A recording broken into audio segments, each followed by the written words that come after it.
tenure here at Coors with a big win against Penn State? Feels pretty good.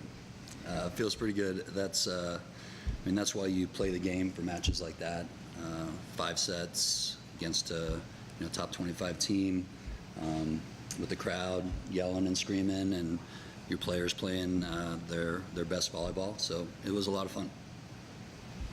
Coach, and maybe for Cierra too, last year this team narrowly missed the NCAA tournament, and it was matches like this that you did not get in non-conference play that, really kind of maybe set that up at the end of the year for CU to be left out.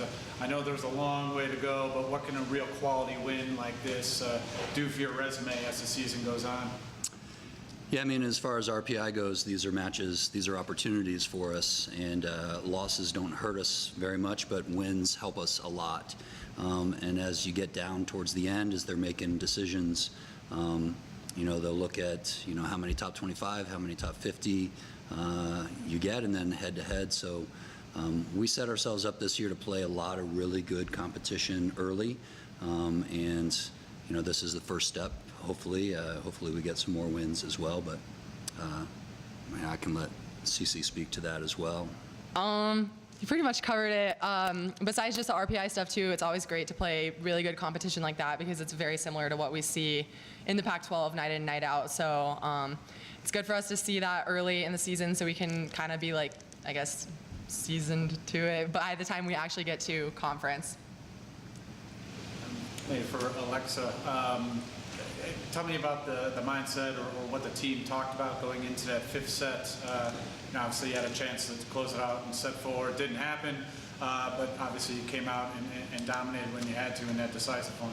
Yeah, one thing we're really talking about is we don't want to lose on this court. This is our home court and we want to protect that.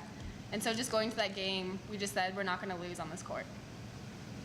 What was said at the end of the first set that really motivated you guys to that 15-3 win in set 5?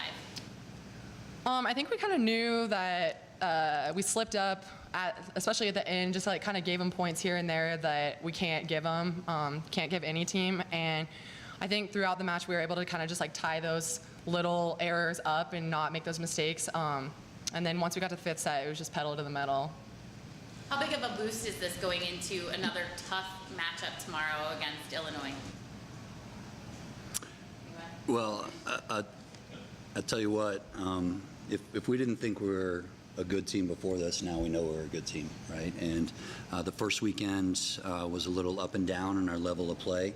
If we had played like that the first weekend, we would have played a lot less sets, and we would have come home 3-0. So I think it's good for us to get that experience and understand that we are really good. And Illinois is really good too. So we're going to have to play at that level and probably better in order to win.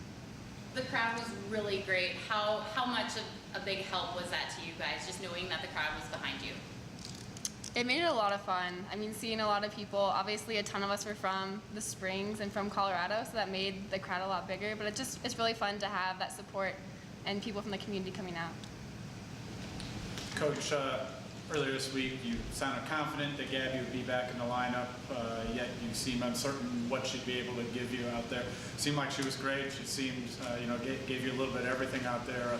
Was her production at all surprising to you, especially through the course of 5 sets?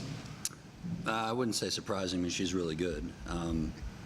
She's been out for the last couple weeks, and so she hasn't played. That's as much work as she's gotten in one match compared to the last 2 weeks. So we'll see how she rebounds. I think she'll tell you this. She probably didn't play her best match. She's still trying to feel and get her legs under her and feel, how she wants to feel when she's healthy. But even at 75, 80%, she's really good. Along those same lines, what can you say about Katie Cuff's status? Obviously was out today. Cuff's going to be out for 3 to 4 weeks, most likely, with an ankle sprain, unfortunately. Which is too bad because she's playing really good volleyball too. And speaking of Cuff, Anna Pfefferly came in and she played a pretty good match. You seem to have a lot of versatility with your players with 17 in the roster. We have a lot of faith in Pfeff. She's played a lot of volleyball here, and she understands the game. She does a really nice job blocking, and when we called on her offensively, she did a really good job as well. All right, thank you. Awesome. Thank you. Thank you, everybody.